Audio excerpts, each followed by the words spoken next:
Abra o seu coração e receba a palavra viva. Sim, abra o seu coração. Receba da palavra viva de Jesus. Palavra viva e eficaz, poderosa para nos transformar. E hoje nós vamos falar sobre a coruja e o falcão. Certa vez, um homem observou uma coruja que estava junto à janela. Ela caiu e o distraiu da sua oração, mas ele não deu muita importância a ela. Mas nos outros dias, ele observou que a coruja permanecia naquele lugar e parece que se estabelecera ali.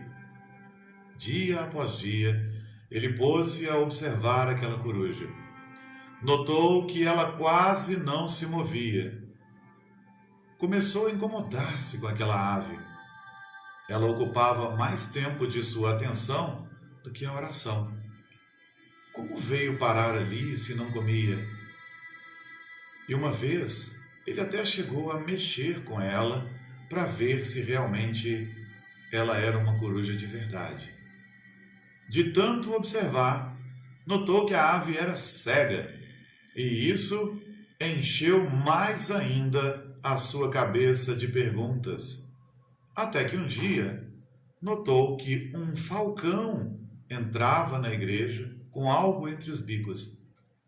Eram algumas minhocas ou alguns insetos e que serviam de alimento para a coruja. Ele maravilhou-se com o que viu e chegou a coçar os olhos para ver se enxergava direito. O falcão entrava na igreja para alimentar a coruja, da mesma forma como faria com um de seus filhotes.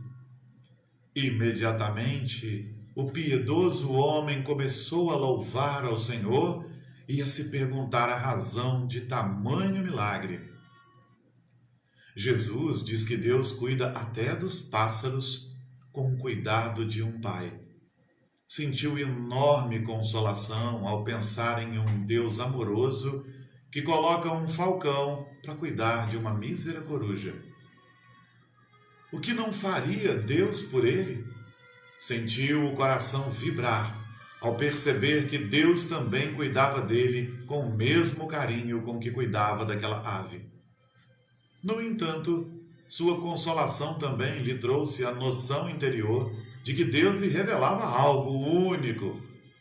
Refletiu e decidiu vender tudo o que tinha e colocar-se ao único cuidado do Senhor. Ponderou que era apegado demais aos seus bens e que Deus o chamava para viver a vida de um pobre, dependendo unicamente da providência divina, pois ele valeria mais do que milhões de corujas. Saiu de sua casa e colocou-se como mendigo na porta da mesma igreja que costumava frequentar. No entanto, começou a ter dificuldades. As pessoas o tinham conhecido como rico comerciante e não entenderam por que ele estava ali. Alguns achavam que ele tinha enlouquecido. Não lhe davam esmolas e ele começou a passar fome. Desolado e entristecido, pensava que Deus o tinha abandonado, renunciara a tudo para viver da providência de Deus e Deus não aceitou a sua renúncia. Revelou a sua desolação e procurou um pastor, ao que o pastor lhe perguntou: "Você tem certeza que foi Deus que lhe pediu para viver como mendigo?" Ora, a experiência com a coruja me mostrou que Deus sempre cuida de quem precisa. Eu não tinha como duvidar, respondeu convicto.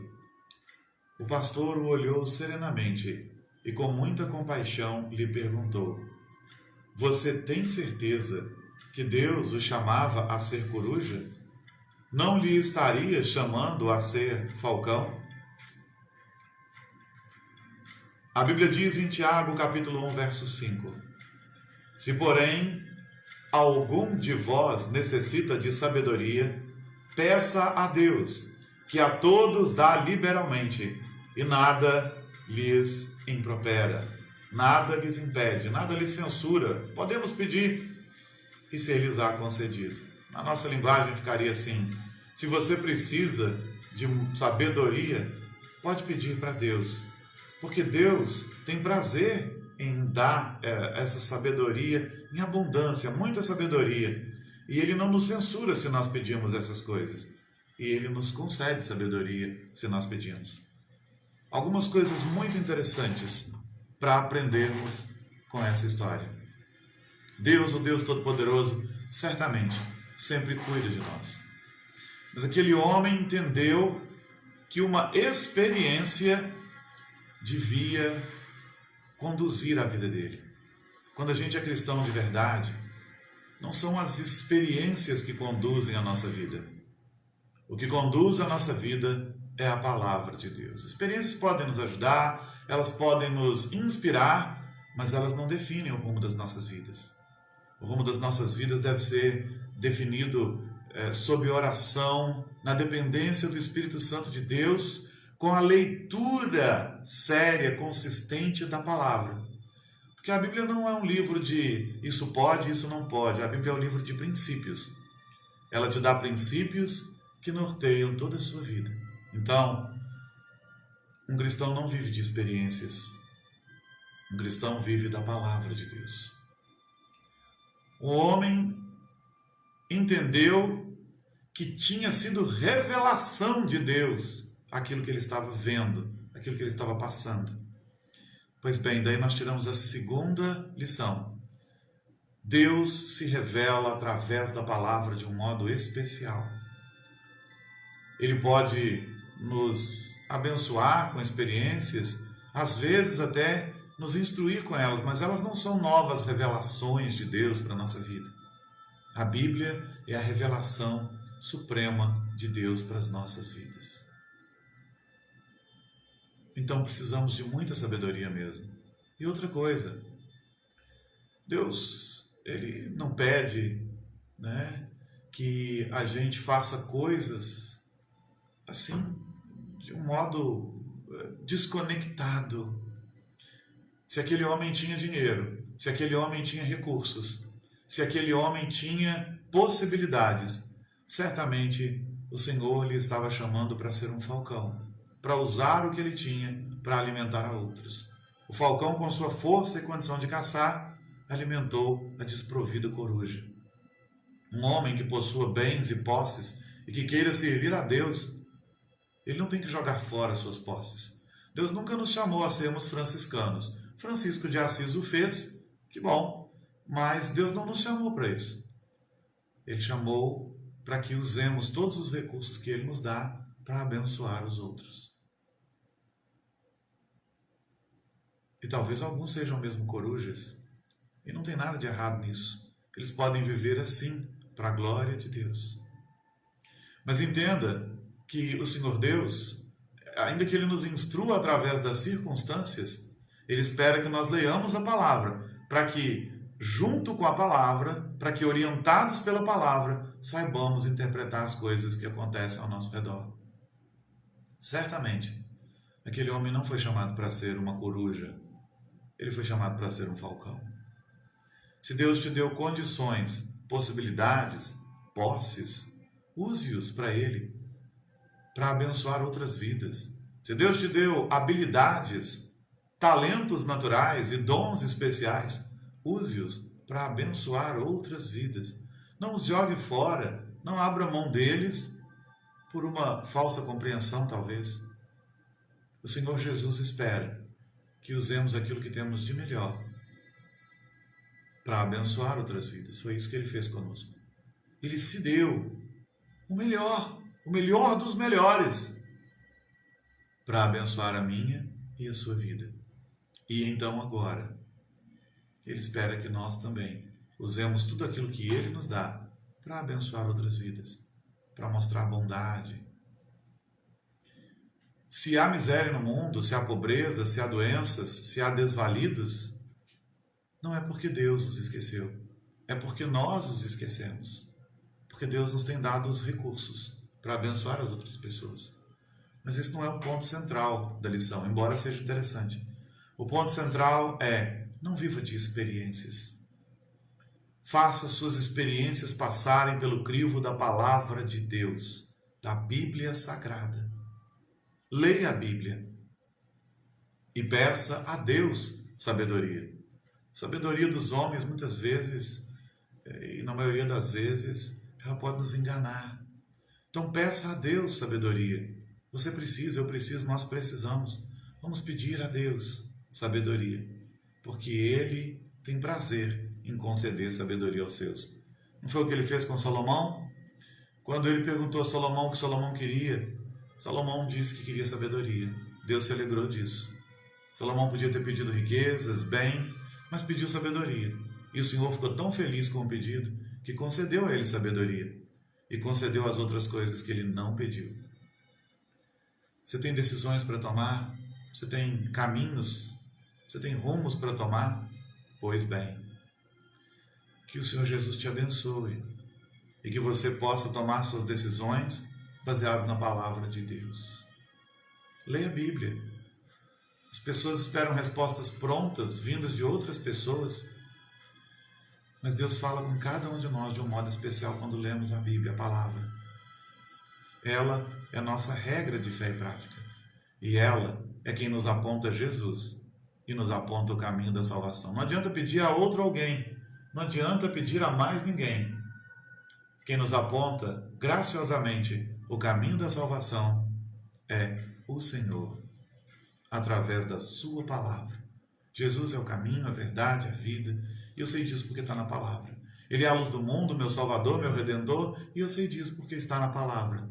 É a palavra de Deus quem me dirige, e ela vai dirigir sua vida também. Que o Senhor te abençoe, em nome de Jesus, e continue aí, porque nós vamos orar juntos, pedindo a Deus sabedoria e direção nas grandes decisões, sabendo que a mais importante das decisões tem a ver com a vida eterna. Você precisa pensar na vida eterna. A gente faz escolhas agora, mas tem uma escolha que é para a eternidade. Céu ou inferno, vida ou morte.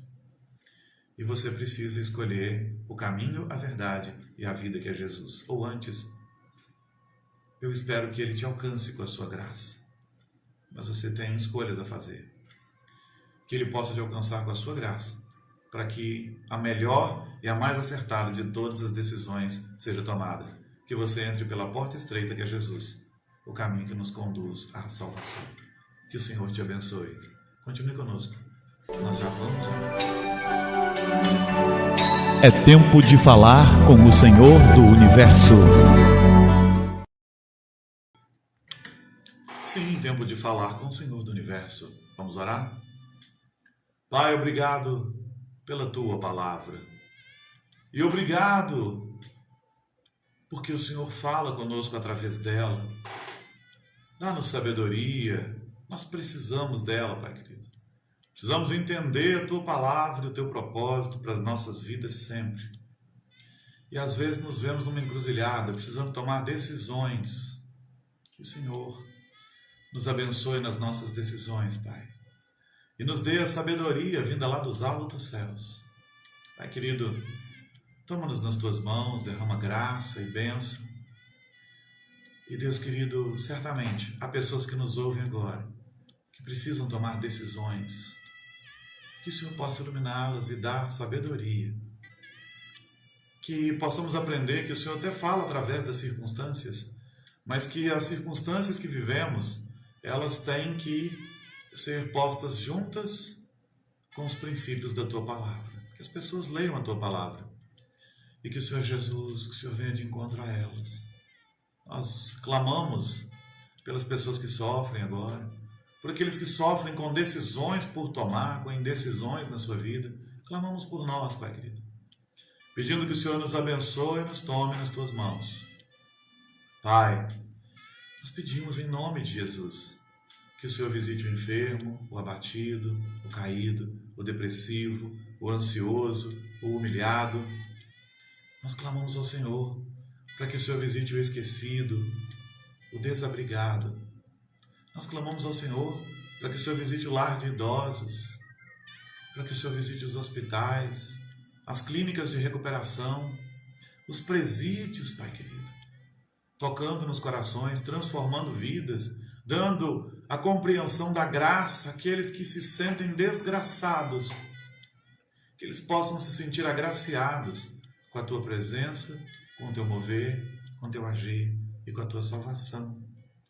Pai querido, toma as pessoas que nos ouvem agora nas Tuas mãos e abençoe-as, Pai. Derrame graça sobre elas. Manifesta o poder e a graça que só o Senhor tem. Nós oramos em nome de Jesus, nosso único Senhor e Salvador. Nós oramos em nome de Jesus, o nosso único intercessor.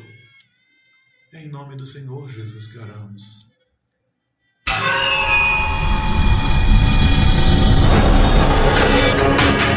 Conexão Sobrenatural.